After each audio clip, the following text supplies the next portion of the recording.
जय हिंद मेरे प्यारे बच्चों, कैसे हैं आप सभी। बहुत बहुत स्वागत है आप सभी का एक बार फिर से आपके अपने इस प्यारे से परिवार वीरपा डिफेंस एकेडमी पर।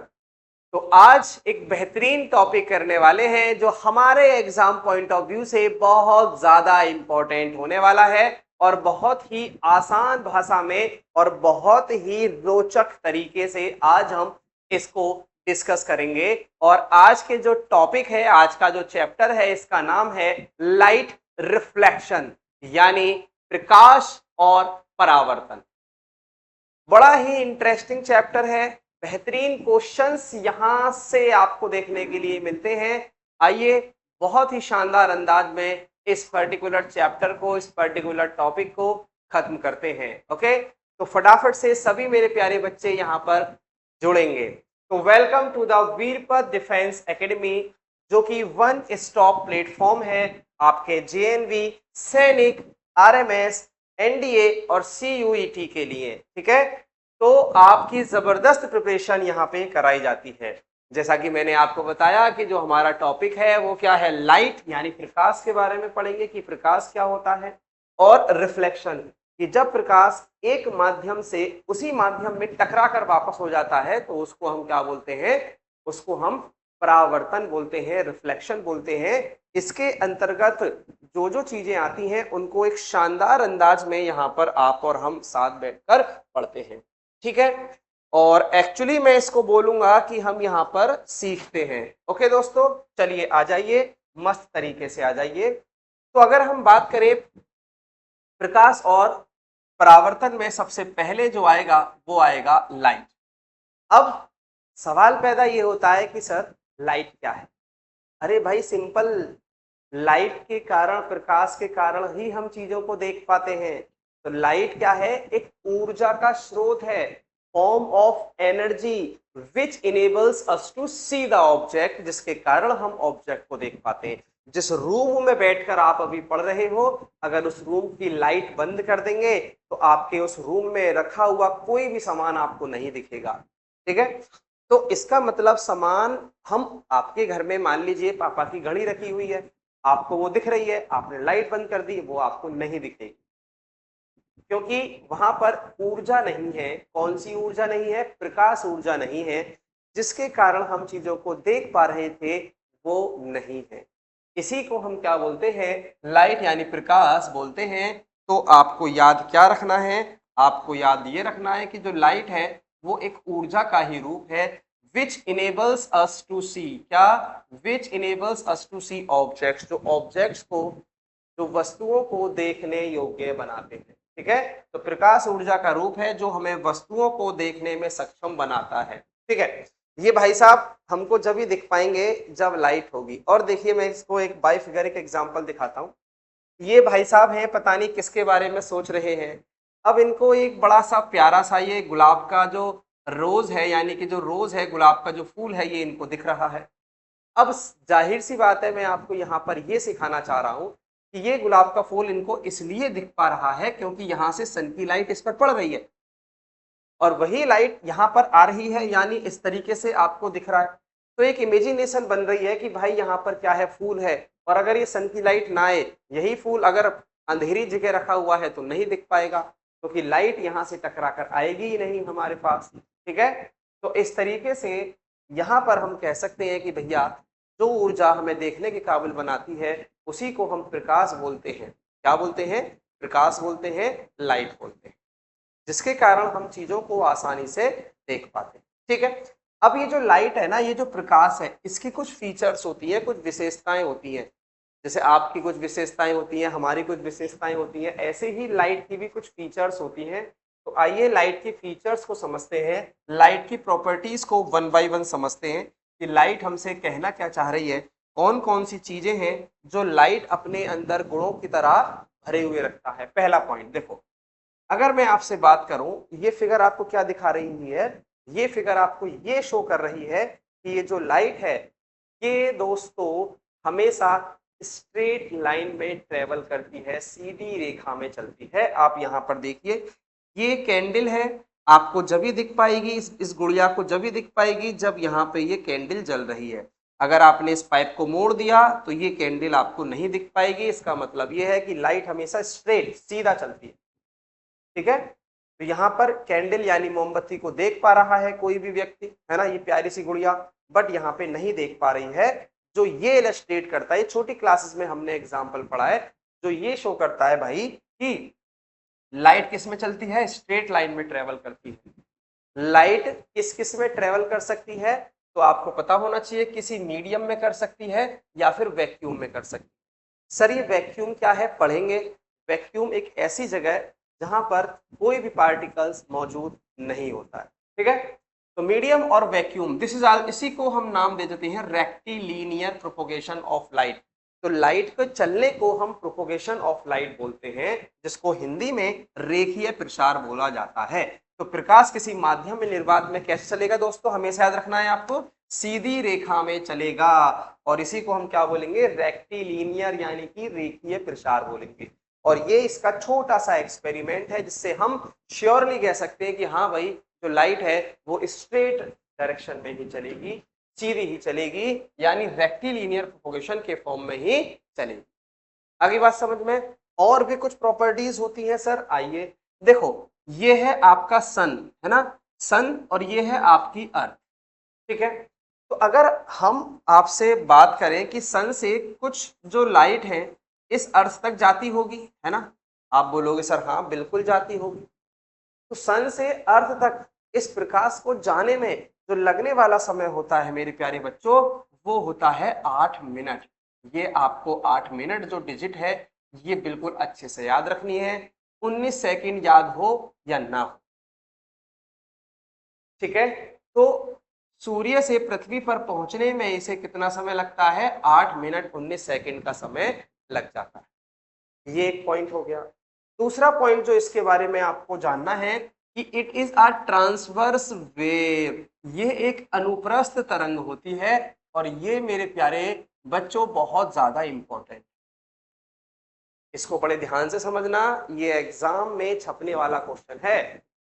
तो सबसे पहले तो सर ये वेव कहां से आ गया, तो मैं आपको बताता हूं।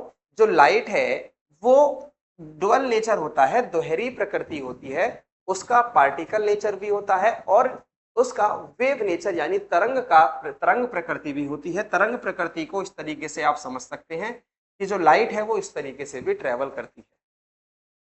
ठीक है, आगे चल के जब हायर क्लासेस में आप आ जाओगे तो आपको पता लगेगा कि लाइट एक इलेक्ट्रोमैग्नेटिक वेव है, जो इलेक्ट्रिक फील्ड और मैग्नेटिक फील्ड से मिलकर बनी हुई है। बट इसमें अभी आपको नहीं पढ़ना है, अभी सिर्फ इतना याद रखना है कि जो लाइट है वो इलेक्ट्रोमैग्नेटिक वेव है और वो वेव के रूप में चलती है। इसीलिए दोस्तों यहाँ पर हम कहेंगे कि ये कैसी वेव है, ट्रांसवर्स वेव है। अब मैं आपको बताता हूँ कि ट्रांसवर्स वेव्स क्या होती हैं, जिसको हिंदी में अनुप्रस्थ तरंगे बोलते हैं।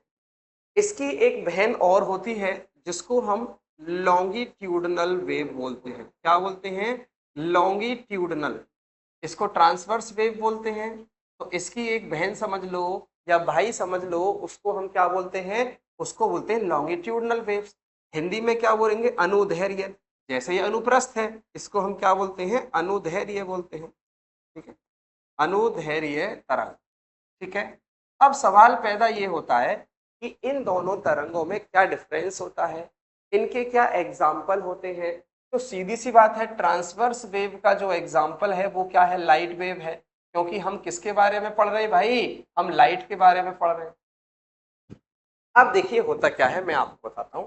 अगर मान लीजिए ये वेव की डायरेक्शन इधर है और जिस वेव, भाई देखो डायरेक्शन इधर हो गई, बट जो पार्टिकल का जो ऑसिलेशन है, पार्टिकल का जो डिस्टरबेंस है वो इस डायरेक्शन के 90 डिग्री पर है, तो उसको हम ट्रांसवर्स वेव बोलते हैं। जबकि अगर ये वेव यानी कि तरंग की दिशा इधर है और पार्टिकल का ऑसिलेशन भी इसी के पैरेलल हो रहा है, आगे पीछे इस तरीके से हो रहा है, तो उसको हम लॉन्गिट्यूडनल वेव बोलते हैं। और इसका जो बेहतरीन एग्जाम्पल होता है वो होता है दोस्तों साउंड वेव।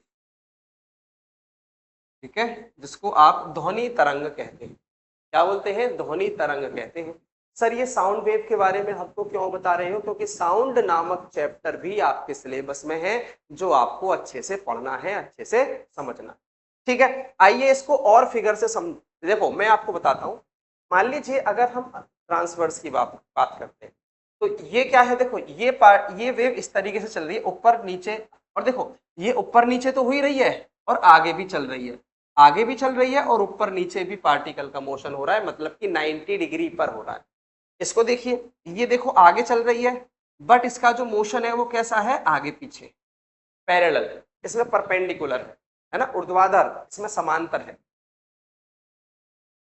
ठीक है, तो दोबारा देख लीजिए, ये यहां से वेव इस तरीके से चल रही है, इसको हम अनुदैर्ध्य तरंग लॉन्गिट्यूडनल बोलते हैं, और ये इस तरीके से चल रही है आगे की तरफ, है ना, इसको हम क्या बोलते हैं, ट्रांसवर्स वेव बोलते हैं। और फिगर से समझने की कोशिश करते हैं दोस्तों, ध्यान से देखिएगा, ये जैसे जैसे आप हायर क्लासेस में आते जाएंगे वैसे वैसे पढ़ते जाएंगे, बट मैं आपको अभी बता रहा हूँ, ऊपर जो आपको दिया हुआ है लॉन्गिट्यूडनल वेव दिया हुआ है, यहाँ पर ध्यान से देखेंगे ये सोर्स है, तो वेव के जो पार्टिकल का जो मूवमेंट हो रहा है वो इधर साइड ही हो रहा है, देखो ऐसे दिख रहा है आपको, ये सब वेव्स के पार्टिकल का मूवमेंट।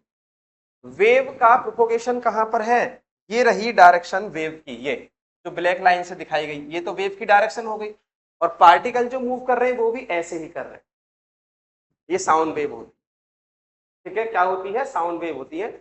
आगे चल के आप पढ़ोगे कि यहाँ पर ये रेरिफेक्शन होता है, compression, rarefaction, compression, rarefaction, compression, ये सब यहाँ पर होता है।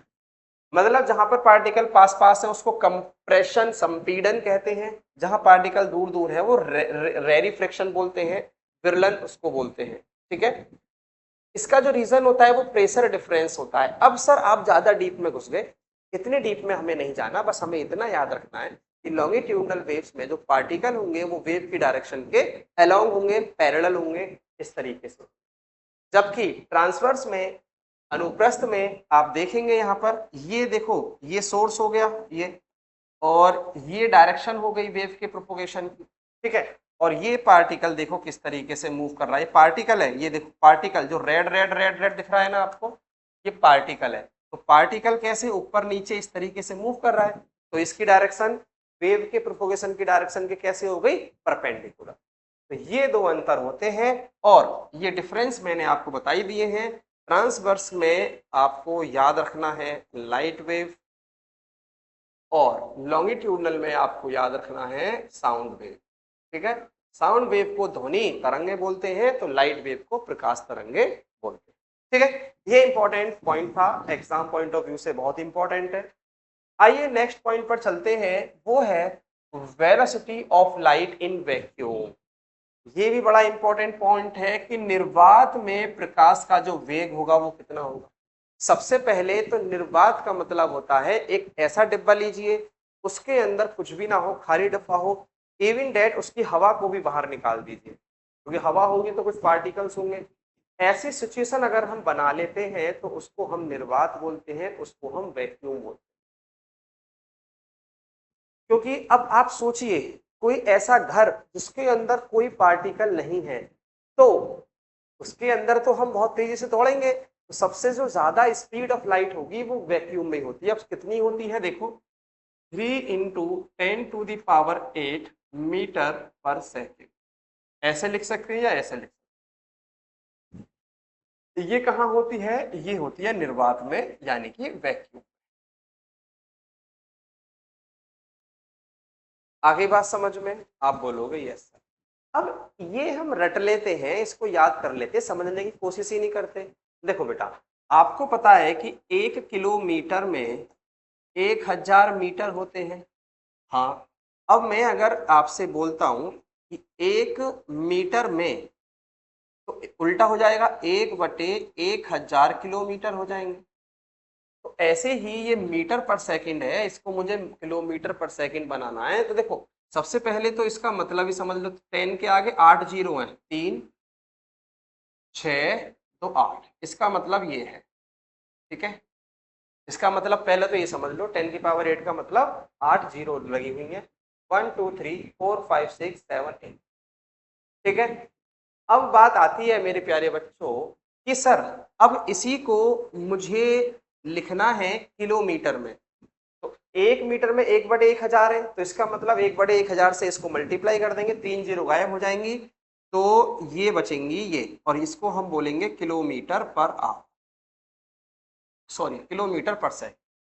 अब इसको पढ़ के देखिए, वंस, टेंस, 100, 1000, 10,000, लैख। कितना लैख है? 3 लाख। कितना? किलोमीटर पर सेकंड। अब आप इसको इमेजिन करके देखिए कि जो लाइट ट्रेवल करेगी वो 1 सेकंड में कितना जाएगी? 3 लाख किलोमीटर। इसका मतलब ये है मेरे प्यारे, 1 सेकंड में 3 लाख किलोमीटर लाइट ट्रेवल करेगी, यात्रा करेगी। कहां पर? वैक्यूम में।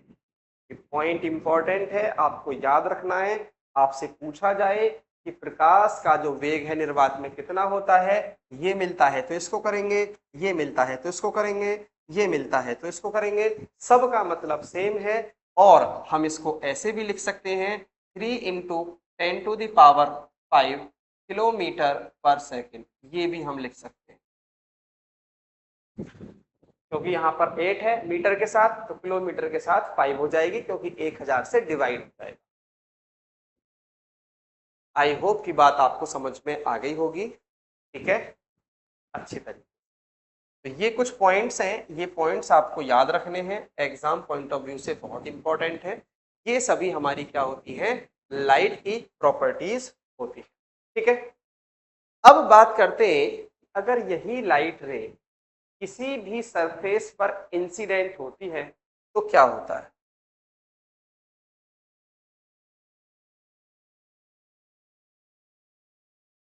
ठीक है, देखो मेरी बात को बहुत ही ध्यान से समझना। मान लीजिए ये कोई लाइट रे है, ठीक। अब ये लाइट रे इस सरफेस पर इंसिडेंट होती है। इंसिडेंट मतलब गिरती है।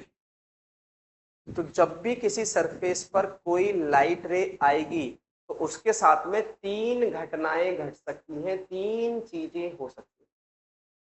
वो 3 चीजें कौन कौन सी हो सकती हैं? देखो ध्यान से समझना। नंबर 1, ये टकराकर वापस आ सकती, ठीक है।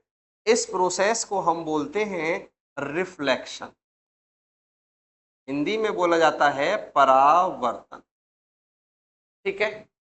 एक ये भी हो सकता है कि ये एब्जॉर्व कर ले, इसको क्या कर ले? एब्जॉर्व कर ले। क्या कर ले? एब्जॉर्व, एब्जॉर्प्शन यानी कि अवशोषण।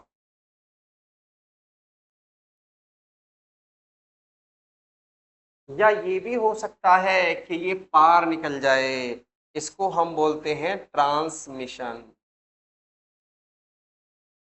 ये तीनों में से कोई एक संभावना हो सकती है, इसको हम बोलते हैं संचारण। क्या बोलते हैं? संचारण बोलते हैं, ठीक है। अब अगर आप ध्यान से देखें तो ये बन गया रिफ्लेक्शन यानी कि R, ये बन गया ट्रांसमिशन यानी कि T, और ये बन गया एब्जॉर्प्शन यानी कि A। अगर हम इस R प्लस RAT को मिला दें तब जाके हमारी प्रोसेस कंप्लीट होती है। मतलब जब भी कोई लाइट सरफेस पर पड़ती है तो ये तीनों चीजें मिलाकर ही 100% होती है। अब अगर मैं आपसे कहूं कि लाइट का रिफ्लेक्शन हुआ है, समझना मेरी बात को। अगर मैं आपसे कहूं कि प्रकाश का अपवर्तन हुआ है, रिफ्लेक्शन हुआ है, तो इसका मतलब ये हुआ ये वाली प्रोसेस। ऐसा नहीं होगा कि ये वाली प्रोसेस हुई है तो ये दोनों नहीं हुई होंगी, ये 95% हुई होगी, ये दोनों 5% में जरूर हुई होंगी। तीनों को मिला के ही 100% होगा, ये मैं आपको बताना चाहता हूं, ठीक है। तो 3 चीजें हो सकती हैं, जिस माध्यम में लाइट आई थी उसी माध्यम में वापस बाहर निकल सकती है, और इस सरफेस में एब्जॉर्ब भी हो सकती है, और नेचर में ये तीनों ही फिनोमिना होते हैं, ठीक है। अच्छा, अब सबसे पहले हमको क्या पढ़ना है? हमको ट्रांसमिशन नहीं पढ़ना, हमको एब्जॉर्प्शन नहीं पढ़ना, हमको रिफ्लेक्शन पढ़ना है। तो आइए रिफ्लेक्शन के बारे में जानते हैं कि रिफ्लेक्शन क्या होता है, ठीक है। रिफ्लेक्शन के बारे में जानते हैं। तो रिफ्लेक्शन का मतलब सिंपल सा ये है मान लीजिए ये कोई कांच का टुकड़ा है, इसको अगर हम कर देते हैं पॉलिश, तो यहां से जो भी लाइट आएगी इस मीडियम में वो टकरा के उसी मीडियम में वापस चली जाएगी। इसको हम क्या बोलते हैं? परावर्तन बोलते हैं, रिफ्लेक्शन बोलते हैं। ये लाइट आई और टकरा के वापस चली। मेरे सर एक बात समझ में नहीं आई, ये आई थी ऐसे, देखो ये डायरेक्शन दिखा रहा हूं मैं रेखी, ये क्या है बेटा? ये है लाइन। मैथमेटिक्स में आपने पढ़ा होगा, इसको कितना भी बढ़ा सकते हैं, बट लाइन के एक खंड को लाइन सेगमेंट कहते हैं। अब इसी को मैंने डायरेक्शन दिखा दी तो ये क्या बन जाएगी? रे। और हम किसके बारे में पढ़ रहे हैं? लाइट के बारे में। तो ये क्या बन गई? अब बन गई लाइट रे। क्या बन गई मेरे प्यारे बच्चों? अब ये बन गई लाइट। ठीक है, तो ये बन गई आपकी लाइट रे। ओके, आप बोलोगे यस सर। तो कहने का मतलब ये है कि लाइट रे इस पर आती है और ये टकरा के चली जाती है ना उसी मीडियम में। सर ये टकरा के वापस क्यों गई, बाहर क्यों नहीं निकली? तो मेरे प्यारे बच्चों, हमने यहाँ पर की हुई थी पॉलिश। क्या की हुई थी हमने यहाँ पर? हमने की हुई थी पॉलिश। अब सवाल पैदा होता है किसकी पॉलिश की हुई थी? तो हमने पॉलिश की हुई थी बेटा सिल्वर की। सुना है सिल्वर? मिठाइयों पे जो आप देखते हो सिल्वर फॉइल लगी रहती है ना, उसी को सिल्वर बोलते हैं हम। तो सिल्वर की पॉलिश अगर इसमें कर देते हैं तो मैक्सिमम लाइट जो है वो बेटा रिफ्लेक्ट ही होगी, ट्रांसमिट और एब्जॉर्ब नहीं होगी। क्लियर? तो इसी फिनोमिना को हम क्या बोलते हैं? रिफ्लेक्शन ऑफ लाइट बोलते हैं, प्रकाश का परावर्तन बोलते हैं। समझ में आ गया होगा, ठीक है? प्रकाश का परावर्तन, the process of light where light rays bounce back from a surface after hitting it. तो हिट करने के बाद बाउंस बैक। और मीडियम कैसा होना चाहिए? सेम। जिस मीडियम में लाइट जा रही थी उसी मीडियम। तो यहां पे मैं लिख सकता हूं सेम मीडियम, है ना? यानी कि जो माध्यम है वो कैसा होना चाहिए? समान होना। कैसा होना चाहिए? समान माध्यम होना चाहिए। इतनी बात आपको समझ में आ गई होगी, ठीक है बेटा? तो रिफ्लेक्शन क्या होगा होता है ये हमने समझ लिया, और मैंने आपको बताया था कि हमें यहाँ पे रिफ्लेक्शन पढ़ना है, ठीक है? चलो, अब रिफ्लेक्शन में कुछ चीजें आपको दिखाई दे रही हैं, उनके बारे में भी मैं आपको बता देता हूं। दोस्तों देखो, यहाँ पर एक नॉर्मल खींच लेते हैं, इसको हम बोलते हैं नॉर्मल। नॉर्मल मतलब किसी भी सरफेस पर बिल्कुल 90 का एंगल बनाता हुआ। जैसे ये सरफेस है, इस पर ये 90 डिग्री का एंगल बना लिया, तो इसको हम क्या बोलेंगे? नॉर्मल बोलेंगे, परपेंडिकुलर जिसको आप बोलते हो। तो ऐसा ही हमने यहाँ पर एक नॉर्मल खींचा, आपको दिख रहा होगा। अब जो इस नॉर्मल से ये वाली जो एंगल है, इस एंगल को हम एंगल आई बोलते हैं, और इस वाले एंगल को एंगल आर बोलते हैं। अब आप में से काफी बच्चे तो जानते होंगे कि आई और आर क्या है, कुछ नहीं जानते होंगे कि आई और आर क्या है। जानते हो या नहीं जानते हो, मैं तो बिल्कुल बेसिक से समझाऊंगा आपको। आई का मतलब होता है इंसिडेंस, यानी जो इंसिडेंट रे है, इंसिडेंट रे और नॉर्मल के बीच में बना हुआ incidence angle, angle of incidence. और ये रिफ्लेक्टेड रे है तो एंगल ऑफ रिफ्लेक्शन बोलेंगे इसको। क्या बोलेंगे? Angle of reflection. सब चीज लिखी हुई आपको मिलेगी, बट अभी आप इतना ध्यान रखें, ठीक है? तो रिफ्लेक्शन हमने समझ लिया। अब जो नेक्स्ट पॉइंट है वो है बेटा types of reflection of light. यानी जो प्रकाश के परावर्तन है उसके जो प्रकार की अगर हम बात करें तो वो दो ठो होते हैं, दो प्रकार होते हैं, और बड़े ही इंटरेस्टिंग होते हैं दोनों प्रकार। ठीक है? क्या होता है? देखो ध्यान से देखो, मैं आपको समझाता हूं फिगर के द्वारा। मान लीजिए यहाँ पर एक सरफेस है, वो पॉलिश है, ये भी सरफेस है और ये भी पॉलिश है, ठीक है? अब हुआ क्या, बहुत शॉर्ट में समझेंगे। ये लाइट आई, ये भी प्रकाश की किरण आ रही है, ये भी प्रकाश की किरण आ रही है, ठीक है? ऐसे ही प्रकाश की किरण यहाँ पे आ रही है, प्रकाश की किरण यहाँ पे आ रही है, प्रकाश की किरण यहाँ पे आ रही है।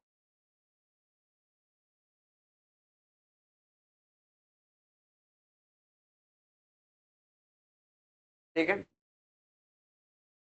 तो होगा क्या बेटा, एक तो डिफ्लेक्शन ऐसा होगा कि बिल्कुल मस्त वाला देखो, ये भाई साहब इधर चली गई, ये रे इधर चली गई, है ना, और ये रे इधर चली, ठीक है, कुछ दिख रहा है आपको? इस तरीके का रिफ्लेक्शन देखने के लिए मिलेगा। ठीक, अब इसमें क्या होगा सर, इसमें एक रे ऐसे जा रही है ना, एक रे ऐसे जा रही है और एक रे ऐसे जा रही है, दोनों में बहुत ज्यादा क्या देखने के लिए मिलेगा, अंतर मिलेगा। तो इसको कुछ और नाम देते हैं, इसको कुछ और नाम देते हैं, इसको नाम देते हैं रेगुलर रिफ्लेक्शन, नियमित परावर्तन। क्या नाम देते हैं? रेगुलर। देखो यहां सब लिखा हुआ है, फिर भी मैं एक बार लिख देता हूं, रेगुलर। और इसको बोलते हैं इररेगुलर, है ना, इररेगुलर। इररेगुलर का मतलब हो जाएगा अनियमित, और ये क्या हो जाएगा, ये हो जाएगा नियमित, जैसा कि चित्र में दम दिखाया गया है ना। अब ऐसा क्यों होता है? देखो बेटा, अगर हम बारीकी से देखें और इसका रीजन ढूंढें, तो हमको रीजन में क्या मिलेगा कि ये वाला जो सरफेस था, ये जो सरफेस था, ये सरफेस कैसा था? चिकना था, स्मूथ था। बट ये जो सरफेस था, ये सरफेस कैसा था? उबड़ खाबड़ था। जैसे गांव की सड़कें होती है ना, जैसे गांव की सड़कें होती है उबड़ खाबड़, है ना, बारिश में फिसलने का डर होता है, कच्ची सड़कें होती हैं, तो ऐसी ही सड़क है ये। और इस सड़क को हम जो नाम देते हैं वो देते हैं रफ। क्या देते हैं बेटा? Rough surface. तो अगर सरफेस कैसा है? रफ है। सरफेस अगर रफ है बेटा, और सरफेस अगर स्मूथ है तो नियमित परावर्तन होगा, और अगर रफ है, खुरदुरा है, टेढ़ा मेढ़ा है, तो इरेगुलर होगा, अनियमित होगा। यही दो एग्जाम्पल आपको यहाँ पे दिखाए गए हैं। यहाँ पे ये सरफेस आप मान लीजिएगा, बिल्कुल सही मान लीजिएगा, ठीक है, ये सरफेस, जबकि ये सरफेस में आपकी इरेगुलरिटी ज्यादा है। इसका जो दूसरा नाम होगा बेटा, उसको हम क्या बोलेंगे? उसको हम बोलेंगे डिफ्यूज्ड। हिंदी में इसको क्या बोलेंगे? अनियमित ही बोलेंगे। तो ये रेगुलर हो गया, ये डिफ्यूज्ड रिफ्लेक्शन हो गया। यहां से एग्जाम में क्वेश्चन बना के दे सकते। आई होप की बात आपको अच्छे से समझ में आ गई होगी, है ना। तो रिफ्लेक्शन क्या होता है, लाइट क्या होता है, लाइट की क्या प्रॉपर्टीज, क्या विशेषताएं होती हैं, परावर्तन क्या होता है, परावर्तन के प्रकार भी हम पढ़ चुके हैं। अब पढ़ते हैं एंगल ऑफ रिफ्लेक्शन, यानी इस परावर्तन के नियम होते हैं। ऐसा नहीं कि कहीं की भी जो लाइट आएगी वो कहीं भी चली जाएगी, कुछ नियम फॉलो करने होते हैं। जैसे कि आप अपने घर में रहोगे तो कुछ नियम फॉलो करने पड़ेंगे, स्कूल जाओगे, हॉस्टल जाओगे भाई, तो कुछ नियम फॉलो करने पड़ेंगे। तो वैसे ही इनको भी कुछ नियम फॉलो करने पड़ते हैं।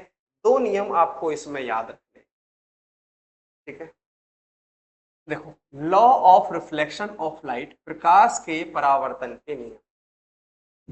दो नियम क्या क्या? देखो, पहला तो बहुत आसान है, जो एंगल ऑफ इंसिडेंस होगा, जो एंगल ऑफ इंसिडेंस होगा, ये एंगल ऑफ इंसिडेंस सर कुछ कुछ याद आ रहा है, बताया था आपने ये वाला।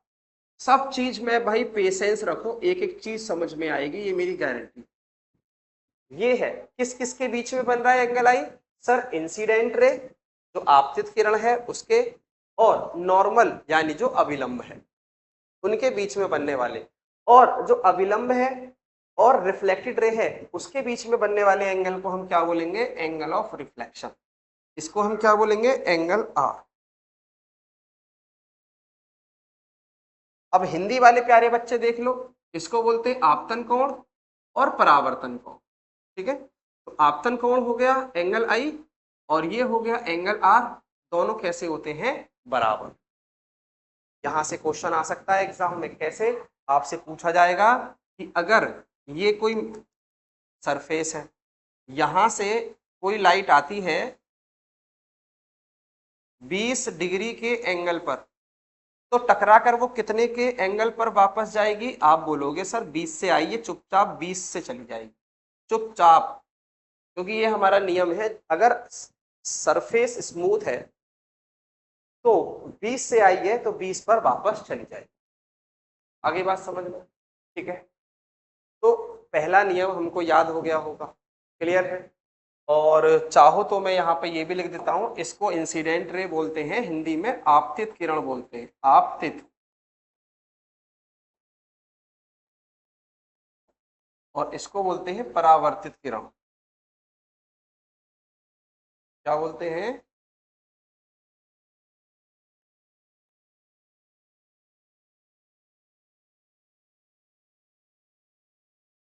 परावर्तित।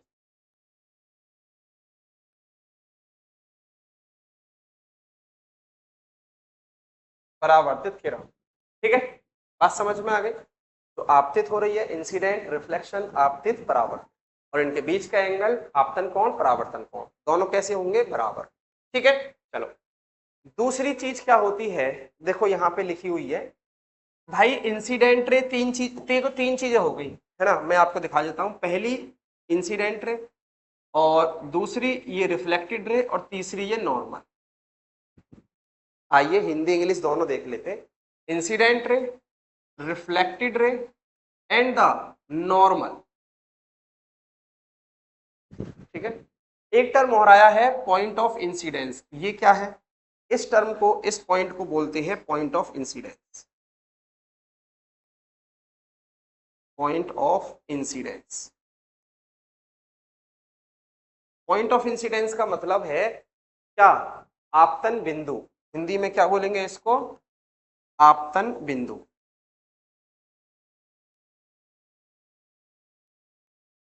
क्लासेस बिल्कुल बाइलिंगुअल चलेंगी, भरोसा रखिए, दोनों ही भाषाओं में चलेंगी। किसी भी माध्यम से हो विद्यार्थी, स्टेट बोर्ड से हो, यूपी बोर्ड से हो, सीबीएसई बोर्ड से हो, आईसीएसई बोर्ड से हो, किसी भी माध्यम से विद्यार्थी हो, कोई भी किसी प्रकार की दिक्कत नहीं, ठीक है। चलो, तो हम आपसे कह रहे थे कि आपतित किरण, परावर्तित किरण और दर्पण के आपतन बिंदु पर अभिलंब सभी एक ही तल में होंगे, सभी एक ही तल में होंगे। पहले तो ये समझो कि सभी एक ही तल क्या होता है। देखो बेटा, आपने पढ़ा होगा ये एक्स एक्सिस होता है, ये वाई एक्सिस होता है। तो एक्स और वाई मिलकर एक प्लेन बनाते हैं, एक तल बनाते हैं, जिसको हम बोलते हैं एक्स वाई प्लेन। अब मैं यहाँ पे कुछ भी लिखूंगा तो वो इसका मतलब ये हुआ कि मैं एक्स वाई प्लेन में लिख रहा हूँ। अब आपके स्कूल में बोर्ड लगा होगा, व्हाइट बोर्ड हो, ब्लैक बोर्ड हो, डिजिटल बोर्ड भी हो सकता है, पर आपकी पढ़ाई होती हो, तो अगर इन पर अगर हम पढ़ते हैं तो टीचर पूरे बोर्ड पे जो भी लिखेगा वो नीचे वाला एक्स एक्सिस, ऊपर वाला वाई एक्सिस, तो एक्स और वाई प्लेन में लिखेगा। ऐसे ही अगर जेड एक एक्सिस और होती है बेटा, जेड एक्सिस, जो तुम्हारी तरफ होती है ना, बट उसको बनाते हैं किधर? इधर। तो वाई और जेड मिलकर भी एक प्लेन बनाएंगे, वाई जेड प्लेन। जेड और एक्स मिलकर भी एक प्लेन बनाएंगे, जेड एक्स प्लेन। तो तीन प्रकार के हमारे प्लेन होते हैं, एक्स वाई, जेड एक्स और वाई। ये तीन प्लेन हमारे होते हैं। आई बात समझ में? आप बोलोगे यस सर। तो इनमें से किसी एक प्लेन में मौजूद होंगी तीनों की तीनों चीजें, इंसिडेंट रे हो, रिफ्लेक्टेड हो या फिर नॉर्मल, तीनों की तीनों एक ही प्लेन में होंगी। और पहला नियम क्या था? Angle i is equal to angle R. Okay, तो ये दोनों नियम आपको समझ में आ चुके हैं। ओके, चलिए आगे चलते। अब ये क्या दिख रहा है सर? ये तो मैंने देखा है, एक मैं सैलून में गया था, नाई की दुकान पे गया था, ये तो मुझे शीशा दिखा था, है ना। ये मैंने गाड़ियों में क्या दिखा था? शीशा, शीशा, शीशा। अब आप साइंस पढ़ रहे हो, तो साइंस में इसको हम क्या बोलेंगे? साइंस में इसको बोलते हैं मेरे प्यारे बच्चों दर्पण। क्या बोलते हैं? दर्पण बोलते हैं, ठीक है। मतलब मिरर, ये सब हमारे क्या है बेटा? मिरर है। मिरर क्या होता है? देखो मैं आपको बताऊं, मिरर एक कांच का टुकड़ा है केवल, है ना, piece of glass. But mirror पर हम पीछे क्या कर देते हैं? अगर पीछे हमने पॉलिश कर दी, बताया था ना मैंने आपको, अगर हमने कांच के टुकड़े को पॉलिश कर दिया तो उसको क्या बोलेंगे? मिरर। पॉलिश करने से क्या फायदा होगा? कि जो भी लाइट आएगी वो रिफ्लेक्ट हो जाएगी, जो भी लाइट आएगी वो परावर्तित हो जाएगी, और जब लाइट परावर्तित होगी तभी वो हमारी आंखों तक आएगी, तभी हम चीजों को देख पाते हैं। ठीक है। दूसरा, ये मिरर के अंदर जो ये पॉलिश होती है, ये मैं आपको एक्स्ट्रा बता रहा हूँ, नहीं याद रखोगे तो भी कोई दिक्कत नहीं है। ये होती है AgNO3 की, जिसको आप बोलते हो सिल्वर नाइट्रेट। क्या बोलते हो? Silver nitrate. आपने अक्सर देखा हो बेटा, आपके घर का अगर कोई शीशा टूट गया है, शीशे को पलटिए, उस पर आप नाखून से चाकू से छुटाएंगे तो एक पॉलिश छुटेगी। उसी पॉलिश वो सिल्वर नाइट्रेट की बनी हुई होती है। और जहां जहां से वो पॉलिश छुट जाएगी, फिर आप अपना उस कांच के चेहरे कांच के टुकड़े में अपना चेहरा देखेंगे तो आपको आपका चेहरा नहीं दिखेगा, क्योंकि रिफ्लेक्शन नहीं हो रहा। रिफ्लेक्शन क्यों हो रहा था? वहां पर एक पॉलिश थी, वो पॉलिश तो आपने सर हटवा दी, तो अब रिफ्लेक्शन नहीं होगा, उस कांच के टुकड़े में आपका चेहरा नहीं दिखेगा जिस तरीके से पहले दिख रहा है। तो ऐसा करके आप घर में देख सकते हैं। अगर कोई कांच का टुकड़ा है तो आप आसानी से देख सकते हैं इसको। ठीक है, तो इसको हम क्या बोलते हैं? मिरर बोलते हैं। अब ये मिरर, जिसको हिंदी में दर्पण बोलते हैं, ये क्या करने के काम आता है? तो सोचो जरा, सुबह आप उठते हो, उठने के बाद में जब अपना चेहरा आप देखते हो, ठीक है, तो आपका चेहरा आपको दर्पण में दिखाई देता है। वो चेहरा कैसा होता है? बड़ा सुंदर सा होता है, सुबह सुबह पूरी एनर्जी के साथ, है ना। तो वो जो चेहरा आपको उस मिरर में, उस दर्पण में दिख रहा है, उसी को इमेज बोलते हैं, प्रतिबिंब बोलते है ना। परछाई नहीं कहेंगे उसको, इमेज बोलेंगे, जो आपको दिख रही है। ठीक है बेटा, चलो। तो क्या बोलते हैं उसको? इमेज बोलते हैं। इमेज बेसिकली कब दिखती है? जब बहुत सारी रे ऑफ लाइट हमारी तरफ आएंगी और वो आपस में टकराएंगी। तो जहां पर वो आपस में टकराएंगी, एक परसेप्शन होगा, वहीं पर हमको उस किसी भी पर्टिकुलर ऑब्जेक्ट की इमेज देखने के लिए मिलेगी। ठीक है, चलो। So an image is the point where light ray form a point source, ठीक है, actually meet और appear to meet after interacting देखो दोनों चीजें हैं, एक तो कह रहा है actually meet और एक कह रहा है appear to meet after interacting। दोनों का मतलब समझाता हूं, थोड़ा अजीब होगा आपके लिए। प्रतिबिंब वह बिंदु है जहां किसी बिंदु स्रोत से आने वाली प्रकाश की किरण वास्तव में मिलती है या लेंस या दर्पण से संपर्क करने के बाद मिलती है ना, के बाद मिलती, या मिलती प्रतीत होती है, मिलती नहीं है, प्रतीत होती है, कि प्रतीत हो रही है, मिलेंगी, मिलती नहीं है, प्रतीत होती। तो जहां देखो, एग्जाम्पल के तौर पे मैं आपको दिखाता हूं, ये रियल ऑब्जेक्ट है, इस ऑब्जेक्ट की इमेज यहां पे बन रही है। ये एक मिरर है, कॉनकेव मिरर है, अभी नहीं पढ़ाया, छोड़ो, एक शीशा है ये मान के चलिए। तो ये क्या रखा हुआ है बेटा? ये आपका ऑब्जेक्ट रखा हुआ है। इस ऑब्जेक्ट की इमेज यहाँ पे बन रही है, देखो कैसे बन रही है। इस ऑब्जेक्ट से दो लाइट गई, एक लाइट, आपको पता है ये एंगल आई होगा और ये एंगल आर होगा, दोनों बराबर होंगे, एक लाइट ये आ गई, दूसरी ये गई और ये। तो आप ध्यान से देखिए, यहाँ पर दो लाइट मिली है, इंटरसेक्शन हुआ है, प्रतिछेदन हुआ है, कहां पर? यहाँ पर, ये ऐसे। इसलिए इस ऑब्जेक्ट की इमेज यहां पर बनेगी। तो इस इमेज को बोलेंगे इमेज, इस चीज को बोलेंगे इसकी ऑब्जेक्ट की इमेज। बिंब का प्रतिबिंब, बिंब का प्रतिबिंब। समझ में आ गई बात? अब दो चीजें और समझनी है बेटा। क्या ये इंटरसेक्शन आपस में एक दूसरे को इन्होंने अपने आप काटा? हाँ काटा। ऐसा तो है नहीं कि काटते हुए प्रतीत हो रही है, नहीं। तो इस केस में इनको बोला जाता है, इस इमेज के टाइप बन जाते हैं रियल इमेज।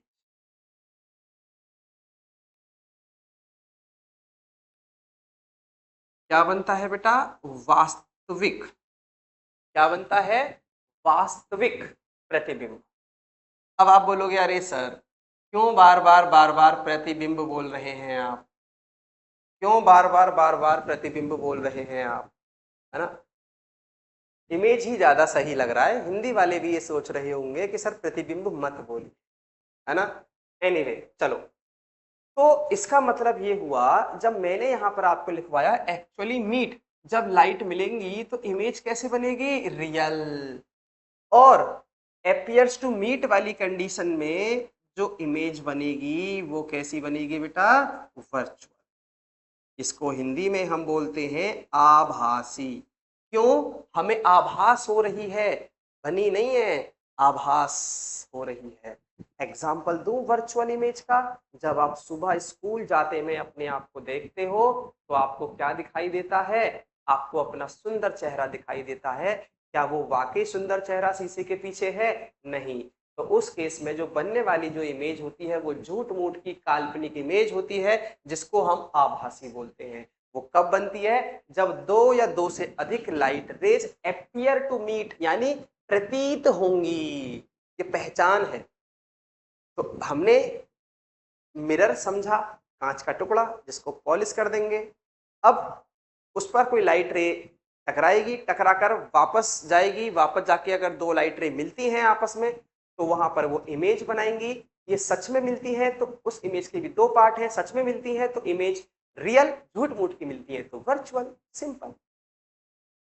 वर्चुअल का एग्जांपल दे दिया मैंने आपको, रियल का एग्जांपल ये फिगर है। ठीक है, इतनी बात आपको समझ में आ गई होगी। आप बोलोगे यस सर, मस्त तरीके से समझ में आ गई। नेक्स्ट, अब हम समझ गए कि दो प्रकार की इमेज है, रियल और वर्चुअल। ठीक है, अब यहां से दोनों के बीच में अंतर एग्जाम में बहुत इंपॉर्टेंट है। तो आइए मैं आप लोगों के लिए डिफरेंस लेकर आया हूं। जबकि मैं आपसे बात करूं तो बेटा इसकी हिंदी आपको पता है, रियल का मतलब होता है वास्तविक, सच में इमेज बनी हुई, और इसका वर्चुअल का मतलब होता है आभासी। ठीक है, तो आइए वन बाय वन समझते हैं। It can be taken on screen, पहला पॉइंट, यानी इसको हम पर्दे पर प्राप्त कर सकते हैं, पर्दे पर प्राप्त कर सकते हैं।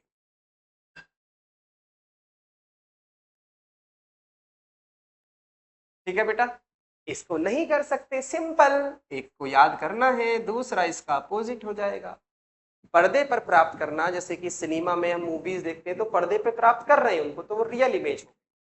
दूसरा, it is found by actual intersection after two rays, सच में अगर दो रेज आपस में काटेंगी तभी बनेगा, है ना। ऐसे नहीं कि जबरदस्ती आप इनको कटवा रहे हो, ऐसे इस केस में नहीं बनेगा। ये तो सर आपने पहले ही बता दिया, लिखा भी दे दिया। दूसरी और सबसे बड़ी बात एक चीज और, कि जो रियल इमेज होगी वो ऑलवेज इन्वर्टेड होगी, हमेशा उल्टी।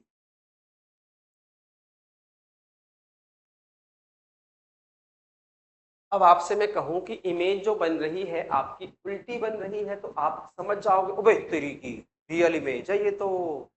और मैं आपसे कहूं कि आपकी जो इमेज है रियल बन रही है, तो आप समझ जाओगे अच्छा रियल है, तो कैसी होगी? उल्टी। उल्टी मतलब ये देखो, ये ऑब्जेक्ट सीधा रखा था, इसकी ये उल्टी इमेज बनी, इसलिए इसको रियल इमेज होता है। ओके, ऑलवेज इरेक्ट, ये हमेशा सीधी होगी, हमेशा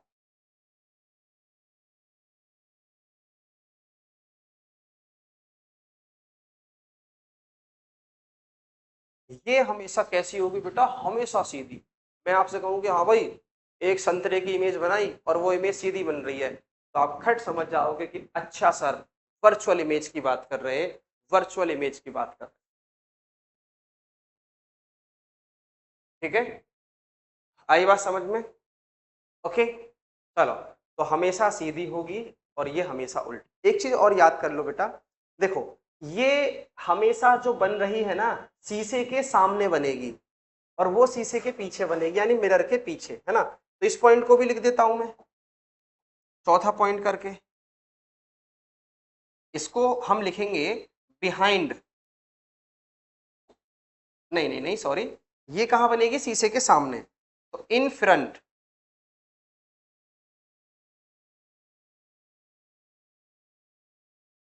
और ये कहां पे बनेगी? बिहाइंड।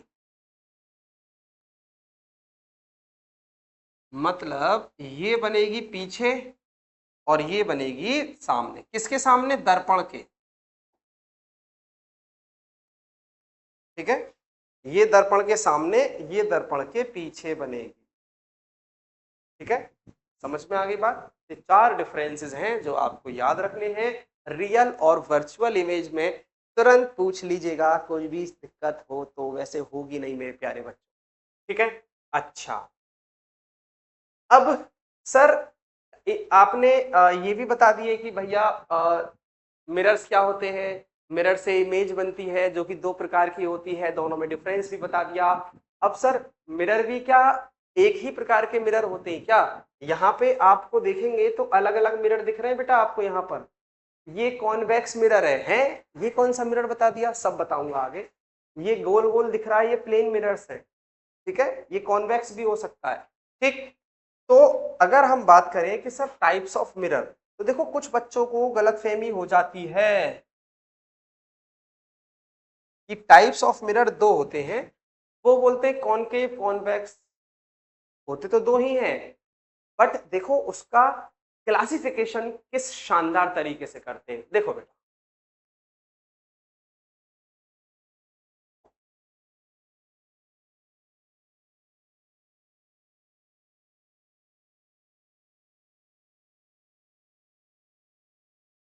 अरे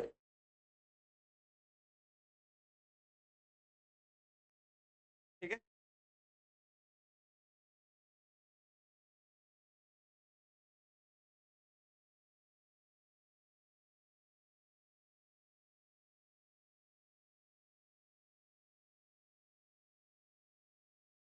दो तरीके के होते हैं। प्लेन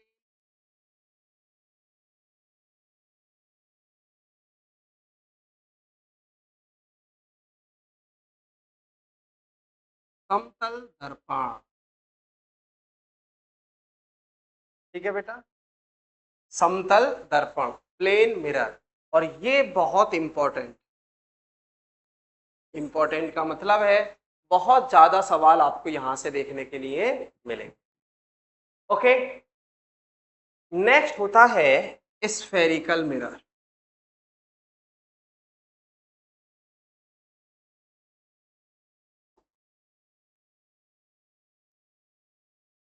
जिसको हिंदी में गोलीय दर्पण बोलते हैं।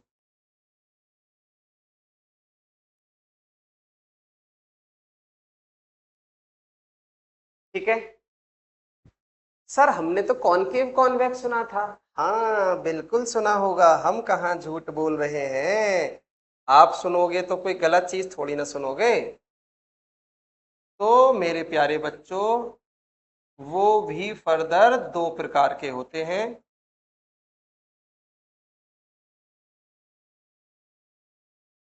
कौन कौन से होते हैं देखो, एक होता है हमारा कौन, पहले मैं इसको बना देता हूं फिर आपको समझ में आएगा मस्त।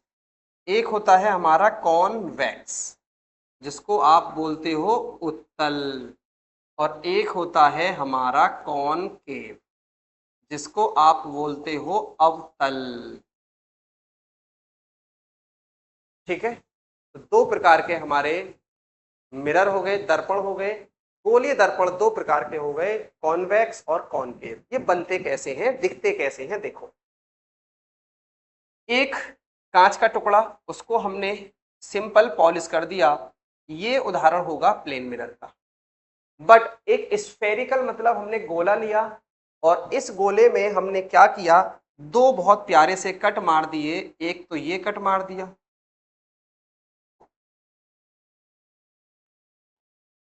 एक तो ये वाला कट मार दिया, और एक ये वाला कट मार दिया। ठीक है, और आपको ये अच्छे से पता है कि यहां पर इसका सेंटर हो गई स्फेयर का। तो जब हमने कट मार दिया और हमने क्या किया, पॉलिश, किसको, इसको बाहर से पॉलिश कर दिया, इसको अंदर से पॉलिश कर दिया। कट मार दिया मतलब हटा दिया। तो एक जो ये वाला पार्ट है ये तो ऐसे हो गया, इसको बोलेंगे कॉन्वेक्स, और जो ये वाला पार्ट है ये ऐसे हो, इसको बोलेंगे कॉनकेव। कैसे याद रखेंगे, याद कैसे रखना है, केव का मतलब होता है गुफा, और गुफा में अंदर घुसना पड़ता है। तो आपको जब ये गुफा सी दिख जाए आपको ये, तो आप समझ जाइएगा गुफा दिख रही है, तो ये कैसा हो गया, कॉनकेव हो गया। और ये जो बाहर की तरफ निकला हुआ है इसको कॉन्वेक्स बोलेंगे। चम्मच है, चम्मच को उल्टा कर दो, कॉन्वेक्स, चम्मच को सीधा रखो, कॉनकेव। ठीक है, बात समझ में आ गई। तो इस तरीके से हम क्या करते हैं, मिरर का क्लासिफिकेशन करते हैं। एक बार फिर से देखिए, दो प्रकार के होते हैं, plane mirror, spherical mirror. Spherical mirror further दो प्रकार के होते हैं, उत्तल, अवतल, कॉन्वेक्स, कॉनकेव। बनते कैसे हैं, स्फेयर से कट लगा देते हैं, एक कट इधर, एक कट इधर। ठीक है भाई, तो ये वाली फिगर कॉन्वेक्स हो गई और ये वाली फिगर कॉनकेव हो गई, सिंपल। तो ये आपका क्या हो गया, ये हो गया टाइप्स ऑफ मिरर। सबसे ज्यादा इंपॉर्टेंट इसमें ये प्लेन मिरर है। तो प्लेन मिरर को पढ़ेंगे हम शानदार तरीके से, और प्लेन मिरर की सारी चीजें हम सीखेंगे। ठीक है, तो प्लेन मिरर इस तरीके से होता है, देखो ये प्लेन मिरर है, इससे बनने वाली जो इमेज होती है उनकी अलग अलग फीचर्स होती हैं, विशेषताएं होती है जो एग्जाम में आती है। ठीक है, तो ये जो प्लेन मिरर हम पढ़ने वाले हैं इसको हम पढ़ेंगे दोस्तों नेक्स्ट क्लास। बहुत इंटरेस्टिंग है प्लेन मिरर, और डेली लाइफ में आपने देखा है, जो सुबह आप नहा के स्कूल जाते हो, अपना चेहरा देखते हो, प्लेन मिरर ही है। तो किस तरीके से उससे इमेज बनती है ये भी मैं आपको दिखाऊंगा, उस इमेज की क्या क्या विशेषताएं होती हैं ये भी मैं आपको बताऊंगा। ठीक है, और इस पर आने वाले सभी क्वेश्चन, इसका क्या यूज है जो एग्जाम में आ चुके हैं, इन सब पर हम एक बार फिर से बात करेंगे दोस्तों। तो आज इतना ही रहने देते हैं, अभी इस चैप्टर को और आगे ले जाना है। नेक्स्ट सेशन में हम और आप एक बार फिर से मिलेंगे, तब तक आप सभी लोग अपना ख्याल रखेंगे। Okay, bye bye, take care, जय हिंद, जय भारत।